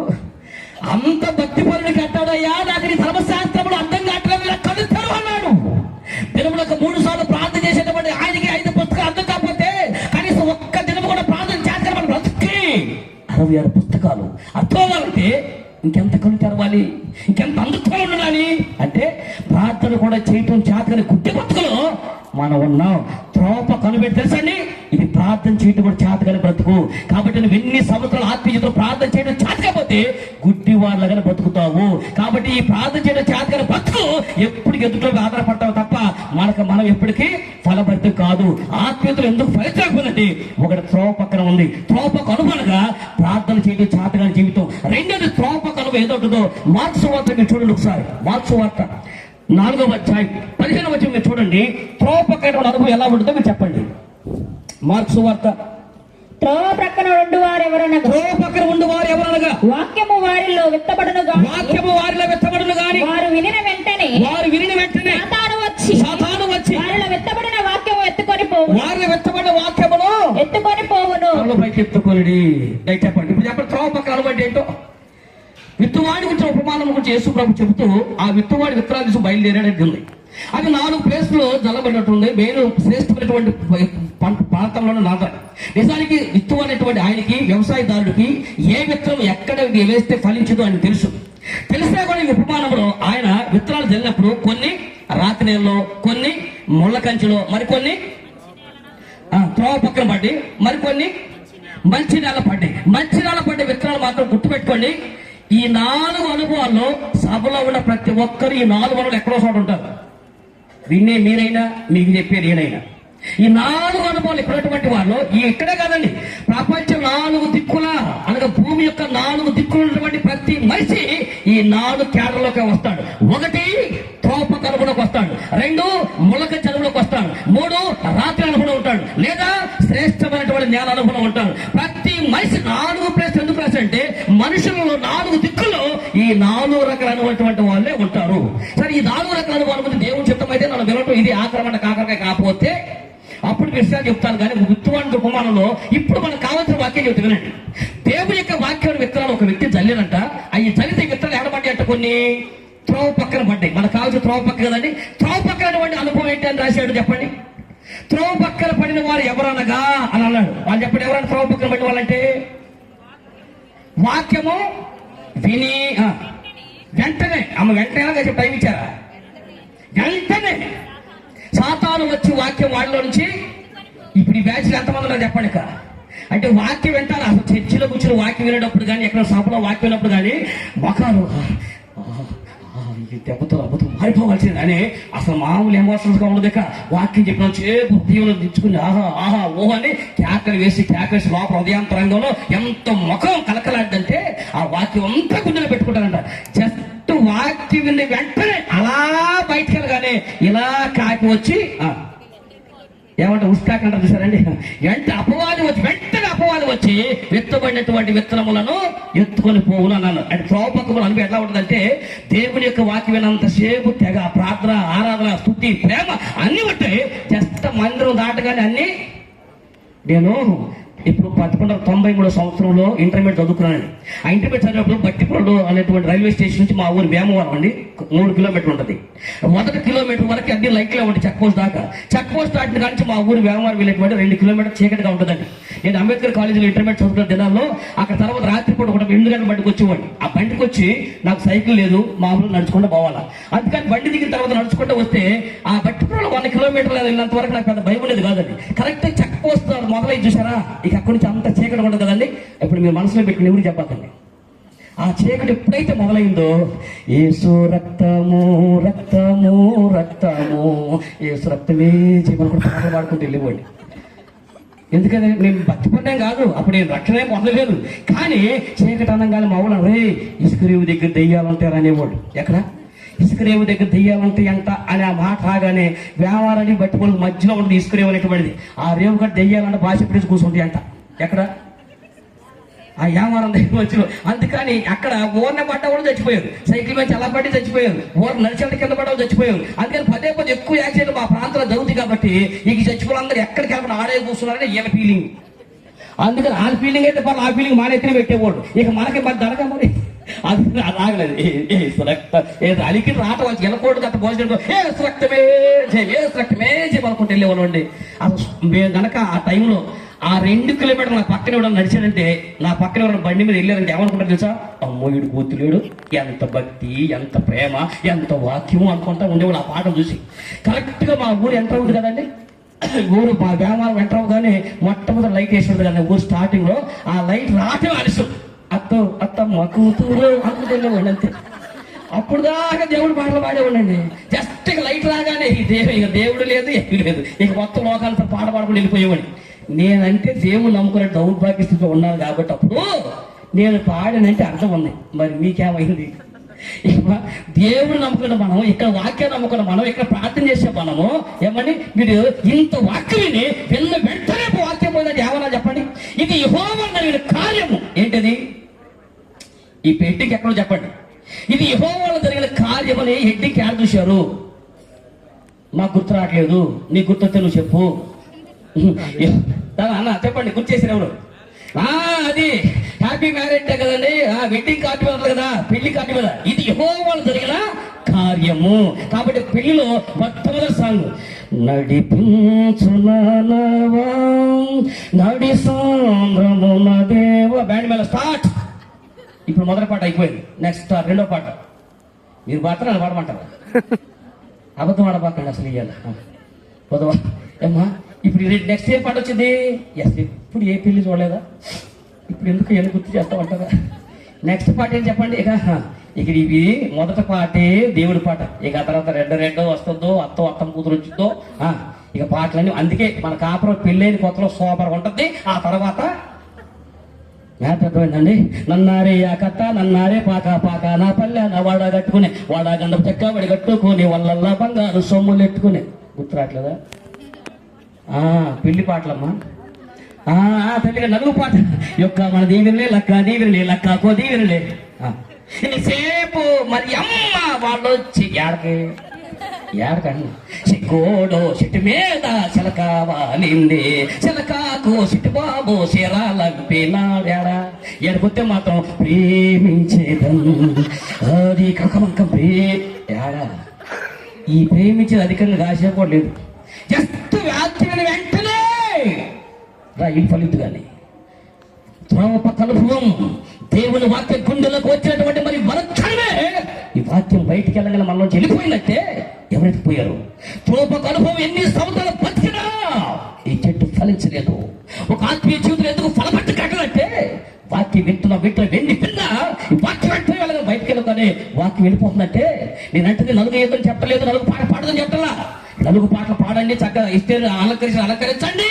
మంచి దేవుడి పాటలు ఉన్నాయి, ఆ దేవుడి పాటలు పాడి సిద్ధపరచండి. దానికోసం మనకి బూతులు పాట పాడే అవసరం మనకి అవసరం లేదు కదండి. దేవుడు మంచి పాటలు పాడుకోవచ్చు కదా. కాబట్టి దేవుని యొక్క వాక్యాన్ని ఎవరైతే విని బయటికి వెళ్ళగా లోకాసార పనులు చేస్తారో వాళ్ళు త్రోపక అనుభవం ఎన్ని సంవత్సరాలైనా వాళ్ళు ఫలించలేరు. ఇర్మియా గ్రంథం 6వ అధ్యాయం 16వ వచనంలో దేవుని మాట ఏమని సెలవిస్తూ పెట్టుకోండి ఒకసారి. ఇర్మియా గ్రంథం 6వ అధ్యాయం 16వ వచనంలో ఏమని మాట్లాడుతారండి దేవుని యొక్క వాక్యము? ఇర్మియా గ్రంథం 6వ అధ్యాయము 16వ వచనం చదువమ్మా. యెహోవా ఇలాగు సెలవిచ్చుచున్నాడు. యెహోవా ఇలాగు సెలవిచ్చుచున్నాడు. మార్గములలో నిలిచి చూడుడి. మార్గములో నిలిచి చూడుడి. పురాతన మార్గమును గూర్చి విచారించుడి. మేలు కలుగు మార్గమేది మేలు కలుగు మార్గమేదో అని అడిగి అందులో నడుచుకొనుడి. అందులో అయ్యా రండి, ఇదిగో ఏ త్రోవ పరలోకం భూలోకానికి దిగొచ్చినటువంటి యేసు అన్నటువంటి దేవుడు వచ్చాడండి. ఆయన అంటాడు నేనే మార్గంలో చెప్తాడు దేవుడు ఆయన. కాబట్టి ఆ మార్గం ఎదురుగా ఉంది, ఆ మార్గంలోనికి రండి. త్రోవ పక్కన ఎన్ని సంవత్సరాలు ఉన్నా యేసు లోనికి వస్తే ఫలిస్తావు, కానీ యేసు పక్కన ఉంటే ఫలించలేవు. ఇదిగో త్రోవ అనేటువంటి ఒక మార్గం ఉంది. కాబట్టి పురాతన మార్గం ఆలోచించండి, మేలైన మార్గం యోచించండి, మిమ్మల్ని నిత్యజీవం చేర్చేటువంటి మార్గం మీద యోచించి అందులో నడుచుకుంటే చెప్తున్నాడు. కాబట్టి ఫలభరితమైన జీవితం రావాలంటే యేసులోనికి రావాలి, యేసు త్రోవలోనికి రావాలి. త్రోవలోకి వస్తే ఫలిస్తాం, త్రోవ పక్కన ఉంటే చెట్టు ఫలించలేకపోయింది. కాబట్టి త్రోవకు అనుభవం గుడ్డివాడు త్రోవ పక్కన ఉంటాడు. అనగా ప్రార్థన చేయడం చేతన ఆత్మీయ జీవితం అది గుడ్డితనము, అది ఫలించలేకపోయింది. కాబట్టి త్రోవకు అనుభవం ఎలా ఉంటుందంటే వాక్యం విని వెంటనే లోపల కలిసిపెట్టే అనుభవం ఉంటుంది, అది ఎప్పటికీ ఫలించలేదు. కాబట్టి ఈ చెట్టు ఫలించబడడం మొదటి కారణం ఏంటంటే ఇది త్రోవ పక్కన ఉన్నది, ఫలించలేకపోయింది. రెండవది ఎందుకు ఫలించలేదో మీకు తెలియాలంటే మార్క్సు వార్త 11వ అధ్యాయం మరొకసారి మీరు చూడండి. 11వ అధ్యాయము 13వ వచనం చూడండి ఒకసారి. ఆకులు గల ఒక అంజూరపు చెట్టును దూరం నుండి చూచి. ఆగుర తల్లి ఎక్కడ నుండి చూశాడంట అండి? ఇదే మాటను ఆత్మీయులకు మార్దామా? అంజూరపు చెట్టుని యేసు ప్రభు వారు ఎక్కడ నుండి చూశాడట? దూరం నుండి చూశాడు. అంటే ఈ చెట్టుకి దేవుడికి బదిలీ ఉంది, దూరం ఉంది. కాబట్టి ఆత్మీయ జీవితంలో ఎవడు ఎందుకు ఫలించదంటే దేవుడికి దూరంగా బతికేవాడు ఎప్పటికీ ఫలించలేడు. అర్థమైతే చప్పట్లు కొట్టండి, అర్థం కొట్టండి, దేవుడి స్తోత్రం చెప్పండి, వీలుగా చెప్పండి, జనవరావు గారు ఎంతకంటే వీలుగా చెప్పలేదా? కాబట్టి దేవుడికి దూరమైనటువంటి ఈ చెట్టు ఉందే ఆత్మీయ జీవితంలో కలిగా నీవైనా నేనైనా దేవుడికి దూరముగా ఉంటే ఎవరు ఫలించలేరు. అనుకుందాం, ప్రభువా దూరమైనటువంటి అనుభవం ఏంటయ్యా అని అంటే దూరమైనటువంటి అనుభవం బైబిల్ గ్రంథం దేని సూచన చేస్తుందంటే మీకు అందరికి గుర్తున్నటువంటి లూకాసు వార్త 15వ అధ్యాయానికి వెళ్ళండి. లూకాసు వార్త 15వ అధ్యాయం 11వ వచనం మీరు చూడండి. దూరమైనటువంటి అనుభవం దేని సూచనగా ఉందో, దేని సూచిస్తా ఉందో మనకు తెలుస్తుంది. కొన్ని దినములైన తరువాత ఆ చిన్న కుమారుడు సమస్తమును కూర్చుకొని దూర దేశమునకు ప్రయాణమైపోయి అచ్చట తన ఆస్తిని దుర్వ్యాపారములకు పాడు చేసెను. అదంతయు ఖర్చు చేసిన తరువాత ఆ దేశమందు గొప్ప కరువు రాగా పైకి ఎత్తుకునేక. రైట్, ఇప్పుడు ఈ స్టోరీ అంతా మనకు తెలిసిన కథ కదా, జరిగిన సంగతి చెప్దాం. తండ్రి ఉన్నాడు, తండ్రికి 2 కుమారులు ఉన్నారు. ఆ కుమారుడు ఒక కుమారుడు చిన్న కుమారుడు ఏమయ్యాడంటండి? తప్పిపోయాడు. ఈ కుమారుడు ఎక్కడ పోయాడంట? తండ్రికి విడిచి దూరదేశములకు పోగా. అది రాసిందని అద్భుతం మాట మనసులో పెట్టుకోండి. ఈ తప్పిపోయిన కుమారుడు దూరదేశములకు పోగా ఆ దేశమునకు చెప్పండి ఏమొచ్చిందండి? తండ్రిని విడిచి దూరదేశంలో పోగా ఆ దేశంలో కరువు వచ్చును అన్నాడు. దరిద్రులు అడుగు పెడితే కరువులకు ఏమొచ్చింది మరి? మీకు అర్థమైంది మ్యాటర్ ఏంటో? దేవుని విడిచి తండ్రిని విడిచి ఒక వ్యక్తి దూరంగా వెళ్ళి ఏ దేశం అడుగు పెట్టావో ఆ దేశానికి కరువు వచ్చిందంటే ఇప్పుడు ఎప్పుడు మన బతికి ఎలా ఉందో. ఆత్మీయ సంబంధమైన ఒక వ్యక్తి అడుగు పెట్టాలి, దీవించబడాలి. ఆత్మ సంబంధ వ్యక్తి అడుగు పెట్టాలి, ఆశ్రయంగా ఉండాలి. ఆత్మీయులు అడుగు పెట్టాలి, ఫలపడి కావాలి. కానీ ఇక్కడ రాసింది దూరదేశమునకు పోగా ఆ దేశమునకు కరువు. మన గురించి ఇప్పుడు నీ మాట అన్నారండి. అమ్మా అడుగు పెట్టింది 5 ఎకరాలు పోయింది, హాయిగా బతికేవాళ్ళు. ఒక్క అడుగు పెట్టిందక్క మొత్తం ఊడ్చిపెట్టుకుపోయింది అక్క. మనకి యాంకాలు యాంట కానీ చిన్నప్పుడు ఒక సామెత అనేవాళ్ళమ్మ, గొడ్డొచ్చిన ఎలా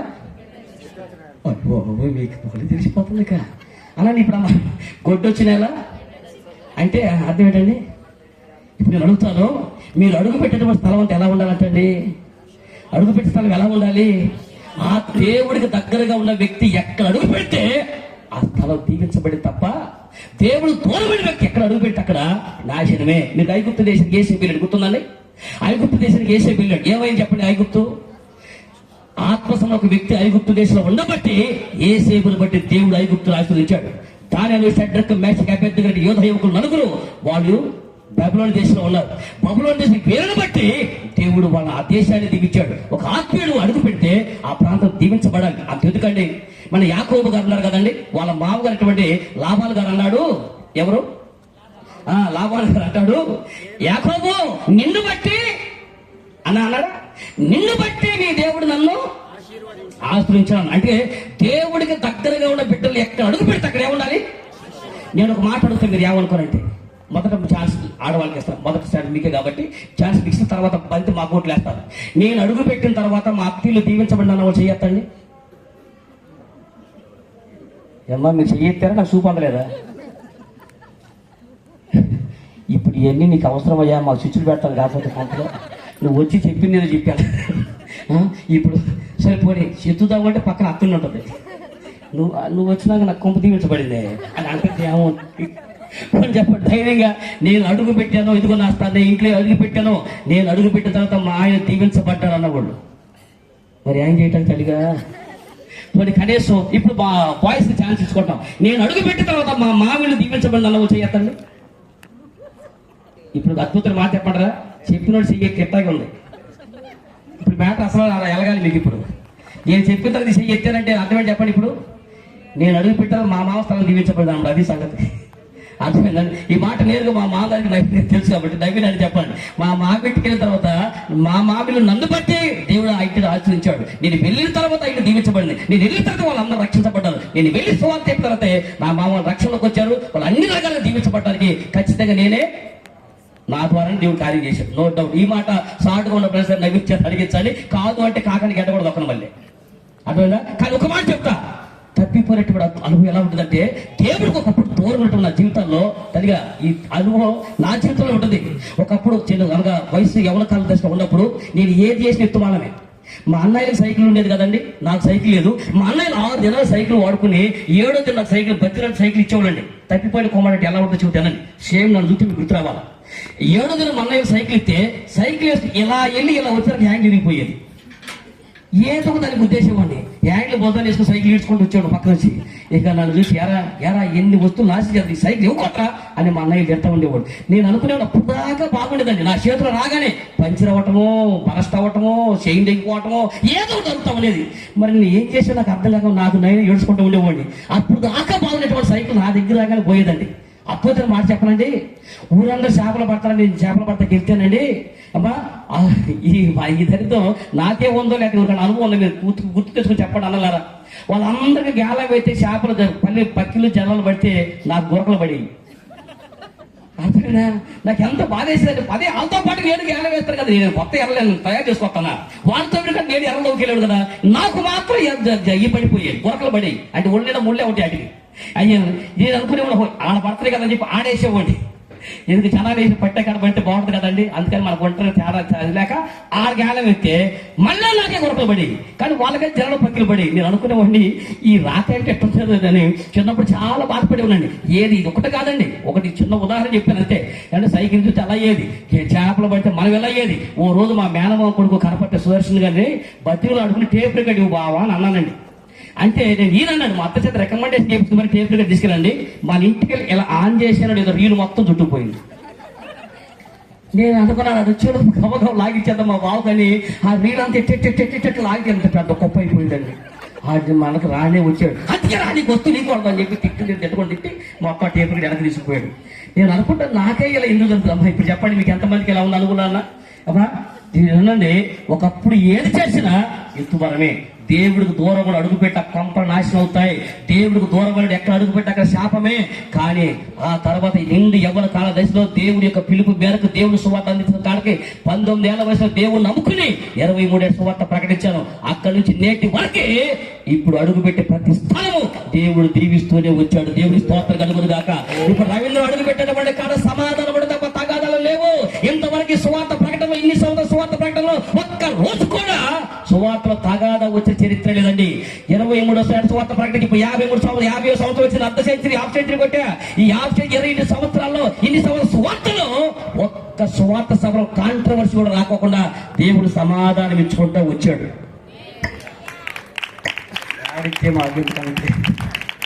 అదేవిధంగా సరిగా దేవుడి యొక్క మహత్వం మనం ఎప్పుడైతే దేవుడికి దగ్గరగా ఉంటామో ఆ ప్రాంతం అంతా కూడా దేవుడికరంగా ఉండాలి. దేవుడికి దూరమైన వాడు ఎక్కడ అడుగు పెడితే అక్కడ అది శాపగ్రస్త ఉంటుంది. కాబట్టి దేవుడికి దూరమైనటువంటి అనుభవం తప్పిపోయినటువంటి ఆత్మీయ జీవితం ఎప్పటికీ ఫలభరితం కాదు.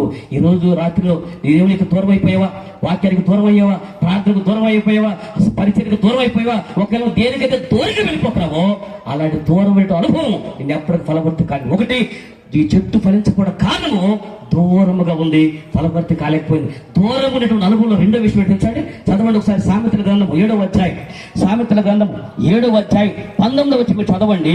దూరమైనటువంటి అనుభవం దేనికి సూచనగా ఉందో మనకు కనపడుతుందండి. సామెతల గ్రంథం 7వ అధ్యాయం. పురుషుడు ఎంటలేడు, దూర ప్రయాణమై వెళ్ళి ఉన్నాడు. దూర ప్రయాణమై వెళ్ళి ఉన్నాడు. అతడు సొమ్ము సంచి చేత పట్టుకొని పోయెను. పున్నమి నాటి వరకు ఇంటికి తిరిగి రాడు. ఇక ఆడిన ఆట పాడిన పాట అడిగేటప్పుడు తలపైకి ఎత్తుకోండి. ఇప్పుడు చెప్పండి, ఎవరండి సందర్భం చెప్తుంది? పురుషుడు ఎంట లేడు, దూరదేశానికి ప్రయాణం అయిపోయాడు, సొమ్ము సంచి చేత పట్టుకుని వెళ్ళాడని చెప్తున్నాడు. ఎవరండి ఈవిడ? సామెతల గ్రంథం 7వ అధ్యాయంలో ఉన్నటువంటి ఈవిడ ఎవరండి? చదవండి. 10వ వచనం ఉంటుంది అనుకుంటే ఎవడ ఈవిడ? సామెతల గ్రంథం 7వ అధ్యాయం 10వ వచనం ఎవరుందండి? అంతటా వేశ్యావేషం వేసుకున్న కపటము గల స్త్రీ ఒకటి వారిని ఎదుర్కొనవచ్చెను. పైకి ఎత్తుకున్నాడు. అంతటి వేశ్యావేషం వేసుకున్న కపటము గల ఒక స్త్రీ ఎవరండి? అమ్మాయి వేసి కాదండి, వేసే వేషం వేసుకో అనగా ఒక మగాడికి భార్య. అలాంటి ఆవిడ ఓ రోజు తన భర్త అంట దూరదేశానికి వెళ్ళాడంట. రాశాడు నా మాట. పెనిమిటి ఎంటలేడు, సొమ్ము సంచి చేతపడక దూరదేశానికి పోయాడు అని రాశాడు కదండి. ఎందుకు వెళ్ళాడు దూరదేశానికి? తన పెనిమిటి దూరదేశానికి ఎందుకు పోయాడు? సొమ్ము సంచి చేతపట్టుకు వెళ్ళాడంట. దేనికి వెళ్ళాడండి? ప్రమాణం చేశాడు. ఎక్కడ? దేవుని ఎదుట, సంఘం ఎదుట, జనముల ఎదుట ప్రమాణం చేస్తున్నాను. సుఖ దుఃఖంలో వ్యాధి బాధ నీవితో కాపురం చేయదువా? ఏంతోనే కాపురం చేయదు. మరి ఎవరు ఆశగా పడే అమ్మాటండి, ఆశించే పని లేదు. రోగమైన, కష్టమైన, శ్రమైన ఏమైనా కాపాడుకుంటూ ఏ బాధ లేకుండా చూసుకుంటావా? జనాల మధ్య దేవుడితో ప్రమాణం చేశాడు. భర్త కట్టుకున్న భర్త 19 ఏళ్ళ 18 ఏళ్ళ వయసులో తన ఇంట్లోకి తిన్న భార్యకు ప్రమాణం చేశాడు.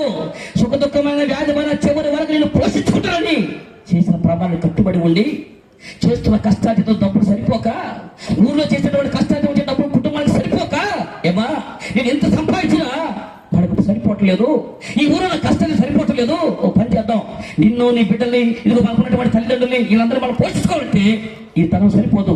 నేను దూరదేశానికి పోతా, ఇదిగో దూరదేశానికి వెళ్ళి వస్తా, అక్కడ వ్యాపారం చేస్తాను, 10 రూపాయలు డబ్బులు సంపాదిస్తాను, నేను మంచిగా చూసుకుంటాను, నీ కంటిని రాకోకుండా ఇక్కడ కడుపు నిండా ముద్ద పెడతానని కట్టుకున్న భర్తకి భార్యకి ఎంత ముద్ద పెట్టడానికి దూరదేశానికి పోతే ఇప్పుడు అంటుంది, నువ్వు జాగ్రత్తగా వెళ్ళిరా, పొన్నవరాలు కాదు వచ్చే 7 దాకా నువ్వు రాకపోయినా ఇక్కడ నువ్వు ఏడ్చేవాడు అని ఉందండి. నువ్వు పొన్నవ నాటి వరకు రాలంటే నువ్వు రాకపోయినా ఎవరండి? నమ్ముకున్న భర్త నమ్మకాన్ని నక్కెట్ట ఉంచేవాళ్ళు దూరమైన స్థితి అండి. భర్త దూరంగా పోతే నాటకాలు ఆడుతూ, వేషాలు వేస్తూ, కపటమైన జీవితాలు జీవిస్తూ చేసేటువంటి పని ఉందే. దూరదేశం నీకు పోషించినటువంటి భర్త ఇంట్లోకి వచ్చేటువంటి భార్య మీద శాస్త్రకాలకు అధికారాలు ఇచ్చి జీవితాంతం నువ్వు అధికారంగా ఉండమని చెప్తా ఉంటే ఆ భర్త లేని సమయంలో దూరంగా వెళ్ళాడు కాబట్టి ఇప్పుడు వేషాలు వేస్తుంది. అమ్మా దూరమైన అనుభవం ఎలా ఉందో చెప్పంటారు. అలా పరిశుద్ధ గ్రంథంలో నుంచి మీకు చిన్న సందేశం కంటే ఇప్పుడు మా యథార్థంగా జరిగే సభలు చెబుతా. పాస్టర్ గారు చాలా మంది ఇక్కడ ఎక్కువ సేవకులందరికీ అనుభవం ఉండే ఉంటుందండి. మీరందరూ సభలు పెట్టుకుంటారు కదన్నా, సభలు పెట్టిన తర్వాత స్పీకర్లు పిలుచుంటారు, పెద్ద పెద్ద స్పీకర్లు మామూలుగా మన సంఘాలు పిలుస్తారు కదండి. ఆ స్పీకర్ పిలిచినప్పుడు వీళ్ళ అనుభవం అవునో కాదు వెనక అన్నారు చెబుతారు, మీరు కాదని చెప్పండి. స్పీకర్లు బుక్ చేసిన తర్వాత మేము గుంటూరు నుంచి లేదా ఎక్కడి నుంచే రావాలి, వచ్చేటప్పుడు కదా 9 గంటలకు టైం ఇస్తామని చెప్తారు. 9 అనగానే కరెక్ట్గా సపోజ్ గుంటూరు నుంచి బయలుదేరాలి, బెజవాడ వెళ్ళాలి, గంట టైం పట్టుదని. అప్పుడు 9కి నాకు మెసేజ్ ఇస్తాను, ఎన్నింటి గుంటూరులో బయలుదేరాలి, 8 గంటలకు బయలుదేరాలి. కరెక్ట్ గా ఎన్ని సభ జరుగుతున్న స్పీకర్ గెలిచేటువంటి ఆయన ఉంటాల్సిన బాధ్యత. గబక్కన ఫోన్ తీసుకుని 8కే ఫోన్ చేస్తారు, అయ్యగారు బయలుదేరారా అంటారు. అదే కదండి. ఇప్పుడు నిజం చెప్పండి, నేను ఏమని చెప్తాను, అట్ట ఆఫీస్ బయట పెడుతున్నాను, మీరు ఫోన్ చేశారు అంతే. ఇప్పుడు నిజం చెప్పంటారా, ఇంకా పడుకునేవాడు అడ్డంగా, ఇంకా బయలుదేరేమని చెప్పేమంతే, మీ మనసు బాధ పెట్టుకోకుండా. అనగా ఆయన ఏం చేస్తాడు, ఒక అరగంట ఆగానే కరెక్ట్ గా కాసా గేట్ దాటాలి, అరగంటలో దాటాం కదండి, అరగంట అవగానే అయ్యగారు ఏడాదికి వచ్చారు అంటారు. అప్పుడు ఇది గేట్ కాసాను యూనివర్సిటీ వచ్చింది పాస్ గారు అని చెప్పాడు. ఇప్పుడు మీరు ఏదో చెప్పాడు, ఎక్కడున్నావు, ఇంకా గుంటూరులోనే. అబద్ధాలు, ఆత్మసభ దేవుని సేవ చేస్తూ అబద్ధాల బతుకు కనబడబడ జీవితం ఎలా ఫలిస్తావు, ఎందుకు ఫలిస్తావు? అబద్ధాల బతుకు మీద అబద్ధాలు, సేవకుల దగ్గర అబద్ధాలు, విశ్వాసుల దగ్గర అబద్ధాలు, ఎవడే ప్రతి చోట అబద్ధాలు అబద్ధాలు అబద్ధాలు. ఈ బతుక్కి నేను ఫలిస్తానా, నువ్వు ఫలిస్తావా? ఈ రోజు అబద్ధాల బతుకు కనబడపడ్డావే, ఈ నాటకాలు ఈ యాసలు వేస్తా ఉంటే ఎన్ని సంవత్సరాలైనా ఈ బతుకు ఎలా కూడా తప్ప ఎప్పటికీ ఫలించలేవు. తల్లి తప్పుడన్నా కట్టుకున్నటువంటి భార్య దగ్గర నిజం చెప్పలేవు, కట్టుకున్న భర్త దగ్గర నిజం చెప్పలేవు, సొంత ఆత్మీయ సాగుల దగ్గర నిజం చెప్పలేవు. ఇంకెలా ఫలిస్తావు? కనీసం దేవుడు సేవ చేస్తే యథార్థంగా బతికే బతుకు లేకపోవడం, అక్కడ అబద్ధాలు బతుకు కనబడపడితే ఫలిస్తావా? నేనైతే మాత్రం తల్లిగా ఒకప్పుడు నేను చెప్పినట్లు అట్లా ఇదే విషయాన్ని నేను కూడా చెప్పాను. కానీ ఆ తర్వాత కొద్దిగా అప్డేట్ అయ్యి బుద్ధి వచ్చిన కొమ్మలాగా నేను బయలుదేరాను అనగానే ఇక ఫోన్లో చెప్పనండి.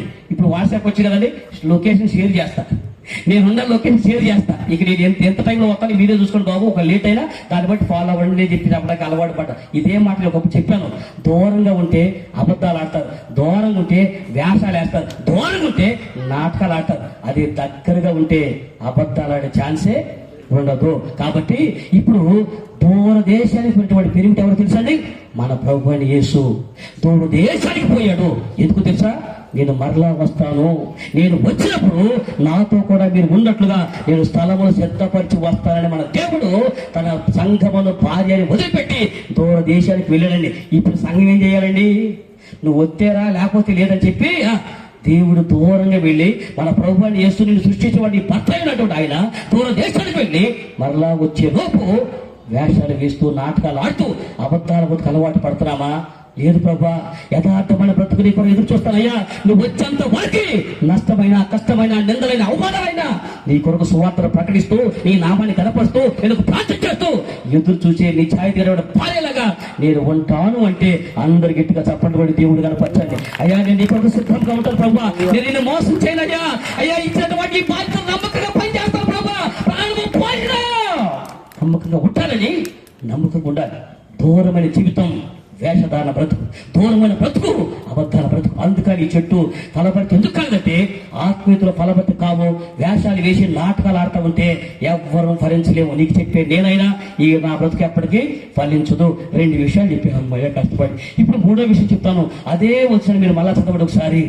ఆత్మీయతలో ఎందుకు ఫలభర్తి కాలేమో మీకు తెలియాలంటే చదువునాను. అదే వచ్చిన మరొకసారి 13 మార్చి 11వ అధ్యాయం 11వ వచనం ఏముందండి? మరునాడు వారు బేతనియా నుండి వెళుతుండగా ఆయన ఆకలి కొని ఆకులు గల ఒక అంజూరపు చెట్టును ఆగండి. అక్కడ ఒక అంజూరపు చెట్టుని ఎన్ని చెట్లు అండి? ఒక చెట్టు చూశాడంట. ఇప్పుడు తర్వాత పైకి ఎత్తుకోండి. ఇప్పుడు చెబుదాం ఈ చెట్టు ఎందుకు ఫలించలేకపోయింది తెలుసుదండి? ఒక్కతే పడింది అనమాట. మీకు అర్థమైందండి? ఒక్క చెట్టు ఉంది అనగా నీకు ఈ చెట్టుకు సహవాసం లేదు, ఈ చెట్టుకు స్నేహాలు లేవు, ఈ చెట్టు సహవాసంలోకి పోదు, ఈ చెట్టు ఒక్కటే ఉంటది. ఇప్పుడు ఫలిస్తారా? ఇప్పుడు ఒక్క చెట్టు అనేటువంటి దానికి అనుభవం తెలుసా అండి? ఒక్క చెట్టు అంటే నరుడు ఒంటరిగా ఉండటం, పూర్తి చేయండి ఒకసారి. నరుడు ఒంటరిగా ఉండటం మంచిది కాదు. ఎందుకని మంచిది కాదు? నేను ఒక మాట అడుగుతానే, నరుడు ఒంటరిగా ఉండడం మంచిగా ఉన్నాడా, జంటించడం మంచిగా ఉన్నాడా? మీరు చెప్పండి న్యాయంగా. నరుడికి ఒంటరి హాయిగా బతికేటువంటి ఆదావును బతకనీకోవాలి, దంటో చేర్చాడు. ఏమైంది? వద్దు వద్దన్న పళ్ళు ఎత్తుకొచ్చింది. ఇదిగో అదా పళ్ళు తినంది. నాకు వద్దమ్మా ఆ చెట్టు తిరుగుతున్న పండే కదా, అయినా సరే ఆయన అట్టగే నువ్వు తిను, నాకు వద్ద పళ్ళు రాలిపోతే ఏమనుకుంటున్నావు అన్నాము. తిను చెప్పి పళ్ళు తినిపించిందండి. ఆ పళ్ళు తినిపించింది. మన పాప నిలువునా ముంచింది. అర్ధరాత్రి అపరాత్రి సువార్త ఏంటో, కోటాలు ఏంటో, ఊరోళ్ళు తిట్టుకోవటం ఏంటో, మన ఊకోవటం ఏంటో, నిద్రపట్టండి ఏంటో ఏళ్ళ వేరు ఊరు మధ్యలో అంటం ఏంటో. నిజమే సువార్త పుట్టుకులండి ఏళ్ళ వేరు. ఎందుకంటే సిలువలు కూర్చున్న వార్త రచించిన వారికి వెళ్తాను. మరి ఏళ్ళ వేరుగా ఉంటుంది. అదే రికార్డింగ్ డ్యాన్స్ నేను ఆపమంటాడా మనసులో నువ్వు ఎప్పుడు రికార్డింగ్ డ్యాన్స్ కానీ స్టేజ్ నాకు ఆపమంట విన్నారు చరిత్రలండి. అసలు కళ్ళు కలపడం పొళ్ళు స్టేజ్ కడకు వచ్చి పాట డ్యాన్స్ అంటారండి.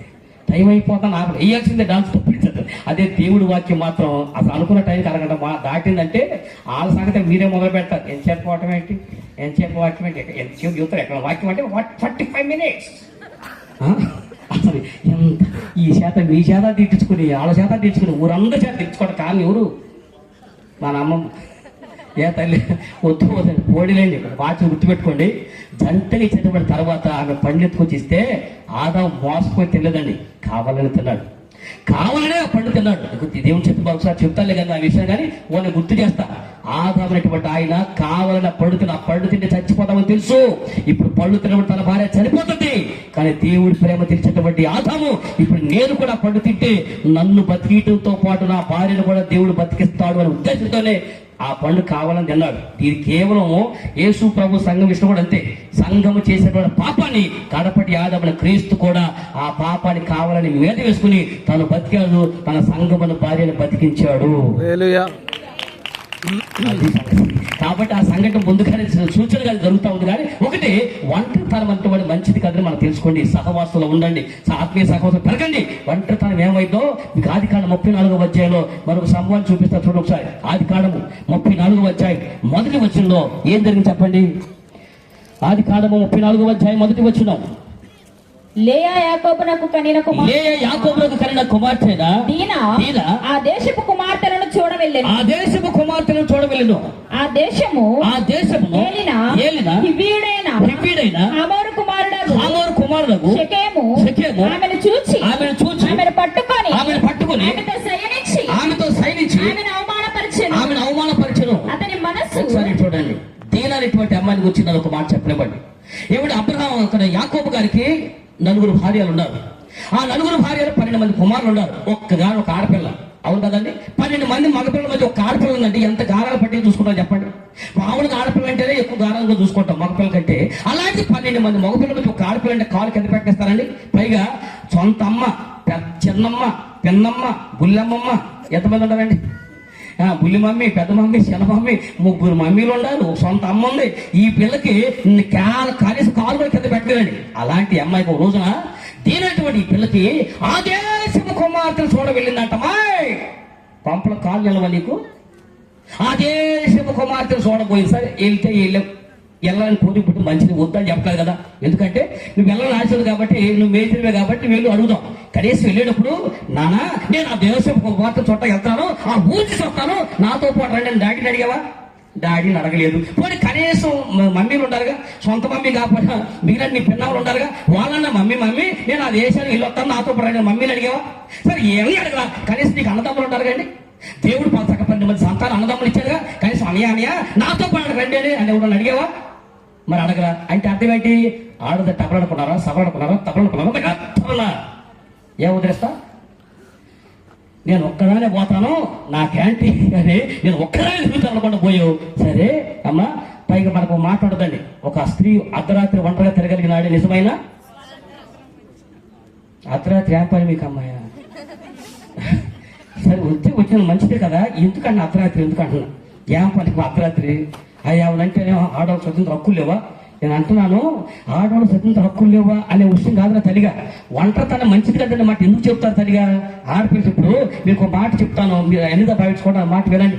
హక్కుల గురించి తర్వాత పోరాడుతున్నారు కానీ మీకు పోయి నొక్కేది నీకు మగవాళ్ళే పోరాడు హక్కుల గురించి. మనకి ఆడ హక్కులు ఉన్నాయి అన్ని మీకే మీరు కేసు పెట్టి మేము ముందు లోపల పోతాం. అదే కదా హక్కులు అంటే మాకు హక్కులు ఉన్నాయంట. ఏదో మగపడ గుడి బతుకుతాం అంతే. మేము పెద్ద కొట్టాలి రమ్మని కేకలు అయ్యారు. మీరు దండాలని ఏం కేకయ్యారు. 2 కళ్ళతో చూస్తే మాకు సంచారం వస్తుంది కదా. పెద్ద పని సూటు బూటు కారు వేసుకుని ఊరంతా వాకింగ్ చెప్పడం. ఇంటికెళ్ళి గొంగ కట్టలు ఎత్తుకెళ్తారుగా. అబద్ధం ఆడపని చెప్పి ఇదే కదా మీరు చేసేదే స్వతంత్రం ఎవరికి ఉంది అమ్మా? హక్కులాంటి సార్ ఫోన్లు అండి. ఇప్పుడు ఎక్కడ ఆడపిల్ల ఫోన్ ఉందనుకోండి, ఆడపిల్ల ఫోన్ చూస్తుంటే ఎంత ప్రమాదంగా చూస్తారు తెలుసండి. ఇంట్లో పట్టించుకోరా, ఆడపిల్ల ఫోన్ తీటి వచ్చు ఎవరు టీఆర్బీ ఎవడు తెనాలి చంద్రబాబు కూడా అసలు షార్ట్ కట్లో పేరు పెట్టారని చచ్చిపోయారు పిల్లలు. అసలు ఆడపిల్లలే కాదండి, ఆడ భార్యలు కూడా. ఆమె భార్య అయినా సరే వయసులో పెద్దవిడైనా అంత ఆవిడైనా ఆ ఫోన్ తీయగానే అనుకుంటారు. వీళ్ళకంటే ముందు అత్త ఒకసారి తిరుగుతుంది ఎవడు అనుకుంటా. ఇక మాటికి ఎవడికి ఆడవాళ్ళకి ఇదే పనండి. అసలు ఆడపిల్ల ఫోన్ తీస్తే గుండెలు పగిలిపోయి అలా పెడతారే. మరి ఎప్పుడైనా మగపిల్లలు ఫోన్ చేస్తే పట్టించుకున్నారా? ఆడపిల్లకి ఎవరికి తెలుసా, ఆడు ఫోన్ తీసుకుని తెల్లవాళ్ళు కొంపరం కింద ఇప్పుడు పట్టుకోరు. ఆ ఎంతసేపు షాడీలో పట్టుకోరు, చెవులో ఫోన్ అంటే పెట్టుకుని మేడంకర్ రామారావు శ్మశానంలో పోయినా పట్టుకోరు, వెళ్ళిపోయి తిరుగుతూ ఉంటారు. ఈయనకి ఎవరిది ఆ ఇన్నయ్యేమో ఆ మగపిల్లడు అంత రకంగా ఫోన్లు పడి తిరుగుతూ ఉంటే మీరు పట్టించుకోరు, మమ్మల్ని మాత్రం పదే పట్టుకుంటారు అని ఆడపిల్లలు చాలా బాధపడతారు కదండి. అవునా కదా తల్లిగా? ఇప్పుడు చెప్పండి, భార్య ఫోన్ చూస్తారా, భర్త ఫోన్ ఇప్పుడు చెక్ చేస్తారా? భార్య ఫోన్ చెక్ చేస్తారా, భర్త ఫోను చెక్ చేయరు కదా. అప్పుడు మీకు ఏమనిపించింది? అసలు భార్య అంటే నమ్మకం లేదు, అన్ని అనుమానాలు, ఆడపిల్ల కూతురన్నా మాకు అనుమానాలు, కాబట్టి మగపిల్లలు పట్టుకున్నాడు మమ్మల్ని ఇలా ఏదేస్తాను అనుకుంటారు కదా. మీకు అద్భుతమైన మాట వినండి అమ్మా. ఇప్పుడు మన ఇంటి పొయ్యి కాడ ఊదురు బొంగులు చూసారా? ఊదురు కొట్టాలి వాటిని ఏమంటారమ్మా? ఊదురు బొంగ అనేది ఊదురు కొట్టాలంటే వినపోయండి. ఇప్పుడు ఊదురు కొట్టాలి, పొయ్యి కాడ ఊదిన తర్వాత పొయ్యి కాడ పెట్టి వస్తారు, బీరువాలో పెడతారు. పొయ్యి కాడ పెడతారుగా. ఎప్పుడన్నా వచ్చి మధ్యలో నిద్ర లేచి వచ్చి పొయ్యి కాడ ఈ బొంగు ఉందా లేదు చూసేది ఎప్పుడన్నా చూసారా? అంట లేదు, అసలు దాన్ని పట్టుకోరుగా సార్ అనుకున్నాం. ఇప్పుడు బంగారం ఉందనుకోండి, బీరువాలో పెడతారు, పొయ్యి కాడ వేస్తారా? బీరువాలో పెడతారు, పొయ్యి కాడ ఇరా. ఒక నిద్ర పోతా మధ్యరేత్రులు గుర్తొచ్చి ఏమి లేకెళ్తారు. మీరే బీరువాలో పెట్టినా కూడా వచ్చి ఉండయి అంటావా అని 1-4 సార్లు చూస్తారు కదా. అవునండి. అంటే బీరువాలో పెట్టిన బంగారాన్నేమో పదే చూస్తారు, పొయ్యి కాడ ఉన్నటువంటి ఇనుప బొంగునేమో. సరే ఎప్పుడన్నా మన ఇంటికి కుక్కే వచ్చింది అనుకోండి, బీరువాలో ఉన్న బంగారం పెట్టి కొడతారా, పొయ్యి కాడ బొంగు పెట్టి కొడతారా? అమ్మా మాట్లాడి చెబుతా. పట్టించుకుంటున్నారు అంటే అర్థం ఏంటి తెలుసా తల్లిగా? మీరు బంగారు తల్లులు అని అర్థం. మిమ్మల్ని పదే పట్టించుకోవాలంటే మీరు బంగారు తల్లులు రా. ఈ పాపిష్ట వాళ్ళ చేతిలో పడి మీ జీవితంలో బుగ్గి కాకూడదని పదే బంగారాన్ని భద్రం చేస్తారు తప్ప మా బతుకులు ఇనప బొంగులు ఏం చేస్తారు చెప్పండి? ఇనప కొట్టాలు ఏం చేస్తారండి? కుక్క కనపడి ఇనప కొట్టాలు విడిచి కొట్టారు, బంగారు విడిచి కొట్టారు అంటే మా బతుకులు చెప్పండి? మగపిల్లల జీవితం ఎట్ట అయిపోయినాయి? మమ్మల్ని ఇనప కొట్టలాగా ఊడు పట్టించుకోవట్లా. తెల్లవాళ్ళు రాకపోయినా అమ్మ అన్నీ రాకపోతే ఏడో తత్తలు ఆడే వస్తాడు, కూతురు ఏడపోతాడు, సత్య తత్త పోతే పోతాడు. అది ఆడపిల్ల అయితే 5 గంటలు దాటి ఇంటికి రాకపోతే ఎందుకు రాలేదు గుండెలు పగిలిపోయినాగా ఎదురు చూస్తారే. అంటే గుర్తుపెట్టుకోండి, పట్టించుకుంటున్నారు అంటే అనుమానము కాదు, బంగారంతో సమానం. కాబట్టి ఆడవాళ్ళు తల్లి మీరు బంగారం తల్లులు పాపిష్టి వాళ్ళ చేతులు మీరు పడకూడదని భద్రం చేయడానికి తప్ప అనుమానంతో కాదు. పట్టించుకోవటం లేదు అంటే మమ్మల్ని ఇనప బొంగుల్లాగా చూస్తున్నారు, కుక్కలను కొట్టాలని మమ్మల్ని ఇసురు కొడుతున్నారు తప్ప మీ అర్థమైందా? కాబట్టి మిమ్మల్ని ఒంటరిగా ఉండడం మంచిది కాదు. ఎందుకు చెప్పారంటే ఒంటరిగా వెళ్తే 10 తోడికి లోపం అవుతారు. మా అమ్మమ్మ ఒంటరిగా ఉండబట్టి 3వ ఊడు వచ్చి ఎక్స్క్యూజ్ మీ హలో అర్థమైందా? పంప ఎట్ట మునిగిందో హలో అన్నాడు. ఏమండి ఒంటరిగా ఉండి మన పంప నిలువునా? అందుకని జంట కావాలన్నమాట. కాబట్టి ఒంటరి బ్రతుకు ఫలభరితం కాలేవు. సహవాసులకు వెళ్ళండి, మీకు ఎంత వాక్యమన్నా తెలియనివ్వండి, ఎంత వాక్యం తెలియవండి, కానీ సహవాసంలోకి 2-3 ఎక్కడి నామును ఏకీవేసిన వారి మధ్య ఉంటున్నారు. కాబట్టి సంఘం ఉన్నటువంటి మనందరూ కూడా మీరు ఎక్కడైనా ఉండి ఏ సంఘాలు ఉండవండి, వెళ్ళి సువార్తకి వెళ్తూ ఉండండి. అలాగే సేమ్ టైం మీకంటూ ఒక సంఘాన్ని స్థాపించుకున్నారు, లేదా ఉన్నటువంటి సంఘాలు ఉన్నాయో సహవాసాన్ని వదులుకోబాకండి. కాబట్టి సంఘములు సహవాసన ఉంటే నువ్వు ఫలభరితంగా ఉంటావు. ఒంటరిగా ఉండవు ఒక్కడే ఎప్పటికీ. అర్థమైందా? ఇప్పుడు చెట్టు ఫలించుకోవడానికి 3 విషయాలు చెప్పాను. అప్పుడు కార్యక్రమం స్టార్ట్. కోపం మొత్తం మొదటి జీవితం మళ్ళీ. ఒకటి, ఈ చెట్టు ఎక్కడుంది? త్రోవ పక్కన ఉన్నది. కాబట్టి త్రోవ పక్కన ఉన్న చెట్టు ఫలభరితం కాలేము. రెండోది, చెట్టు ఎక్కడుంది? ఆత్మీయంగా దేవుడికి దూరం ఉన్నటువంటి చెట్టు ఫలించలేకపోయింది. మూడవది, చెట్టు ఒక్కటే ఉంది, ఒక్క చెట్టును చూసి అన్నాడు కాబట్టి ఫలించలేకపోయింది అని అన్నారు. ఇప్పుడు మాట చెప్పారండి, ఈ 3 విషయాలు దేవుడు చూసి ఇది కాయలు లేవు కనుక ఇక నువ్వు జన్మలో ఫలించు అని చెప్పాడు. ఇప్పుడు కథ ఎంత అయిపోయిందా? వాక్యం అయిపోయిందండి? అయిపోయినట్టుగా అనిపించింది కదా? ఇప్పుడు చూద్దారండి, దేవుడు ఈ లోకానికి ఎందుకు వచ్చి అనుకున్నాం? యేసు ప్రభు లోకానికి ఎందుకు వచ్చాడు అనుకున్నాం? నశించిన దాన్ని వెతికి రక్షణకు వచ్చాడు కదా. మరి అలాంటప్పుడు నశించిపోయేవాడిని వెతికి మరి అతని జీవితంలో బాగు చేసిన దేవుడు మరి చెట్టు విషయాన్ని శపించి ఎందుకు వదిలేశాడు? కానీ ఎక్కడ చూస్తే చెట్టు చెప్పించినట్టు ఉండదు. కానీ ఈ చెట్టు గురించినటువంటి కథ ఎక్కడ మొదలైతో చూస్తారా ఒకసారి? అందరూ ఒకసారి లూకా సువార్తకి వెళ్ళండి. లూకా సువార్త 13వ అధ్యాయం. లూకా సువార్త 13వ అధ్యాయము చదవండి. 6వ వచనం ఎవరు రాసిందో? లూకా సువార్త 13వ అధ్యాయము 6వ వచనం. మరియు ఆయన వారితో ఈ ఉపమానము చెప్పాను. ఒక మనిషిని ద్రాక్ష తోటలో అంజూరపు చెట్టు ఒకటి నాటబడి ఉండెను. అతడు దాని పండ్లు వెతక వచ్చినప్పుడు ఏమీ దొరకలేదు. కనుక అతడు ఇదిగో 3 ఏళ్ల నుండి నేను ఈ అంజూర పండ్లు వెతక వచ్చున్నాను గాని ఏమీయో తనలో పైకి ఎత్తుకున్నాడు. ఇప్పుడు ఈ ఉపమానములు యేసుప్రభు చెప్పారు కదండి. లోకాసువార్త చెప్పండి ఉపమానాలు కొంచెం తీక్షణంగా ఆలోచించి చెప్పండి. ఏ చెట్టు గురించి మాట్లాడారండి? అంజూరపు చెట్టు గురించి అండి. ఇక్కడ రాసినప్పుడు మాట్లాడు ఒకసారి. ఆయన మరి ఒక ఉపమానం చెబుతూ ఒక మనిషి ద్రాక్ష తోటలో అంజూరపు చెట్టు ఒకటి నాటబడి ఉండి అన్నాడు. ద్రాక్ష తోట అనగా దేవుని సంఘము. పరిశుద్ధ గ్రంథంలో యెహోషువ గ్రంథం 5వ యెషయా గ్రంథం 5వ అధ్యాయంలో గాని చెప్పబడిన మాట ప్రకారము నాకు ఒక ద్రాక్ష తోట ఉందని చెప్పి దేవుడు సంఘాన్ని ద్రాక్ష తోటలో కూర్చోడు. ఇప్పుడు ఈ విషయం గుర్తు చేసుకోండి. ఆయన ఒక ద్రాక్ష తోటలో అంజూరపు చెట్టు ఒకటి నాటిన అన్నాడు కదా. నేను ఒక మాట మిమ్మల్ని అడుగుతాను, సమాధానం చెప్పండి. పెద్ద కష్టం తేలి ప్రశ్న. మనం నాటేటప్పుడు ఎవడన్నా మొక్కలు నాటుతారా చెట్టులు నాటుతారా? చూసారు ఎట్లా ప్రశ్న వేసేదా? అది ఏమి నాటాలండి? మొక్కలు నాటుతారా చెట్టులు నాటుతారా? మొక్కలు నాటుతారు, చెట్టు నాటుతారండి. ఇప్పుడు ఆ ఉపమానాలు ఏమో రాసి చెప్పండి. ఇప్పుడు ఒక మనిషి ద్రాక్ష తోటలో అంజూరపు చెట్టు నాటడం రాసి ఉందా? అంజూరపు మొక్క నాటడం రాసి ఉందా? అంజూరపు అదేంటి ప్రభువా? అంజూరపు చెట్టు నాటపై ఎన్ని చెట్లు నాటాడని ఉంది? ఎన్ని చెట్లు నాటాడు? ఒక చెట్టు. ఇప్పుడు గత కాలంలో మనం చూసేటువంటి సంఘటన ఉంది. ఆ సంఘటనని ఈ ఉపమానాన్ని దగ్గరగా పోల్చి చూసుకోండి. ఒకనాడు ఒక్కటి ఉన్నటువంటి ఆ చెట్టు, ఒకనాడు త్రోవ పక్కనటువంటి ఆ చెట్టు, ఒకనాడు చెప్పించినటువంటి ఆ చెట్టు, తోలినటువంటి చెట్టుని దేవుడు ఏం చేస్తుంది? అక్కడ మనకు చెప్పించి ఈ లోకానికి యేసు వచ్చిందైతే మనం చెప్పించడం కాదండి. తప్పు చేసేవని, పొరపాటు చేసేవని, పాపం చేసేవని నిన్ను చెప్పించి వెళ్ళే దేవుడు కాదైనా.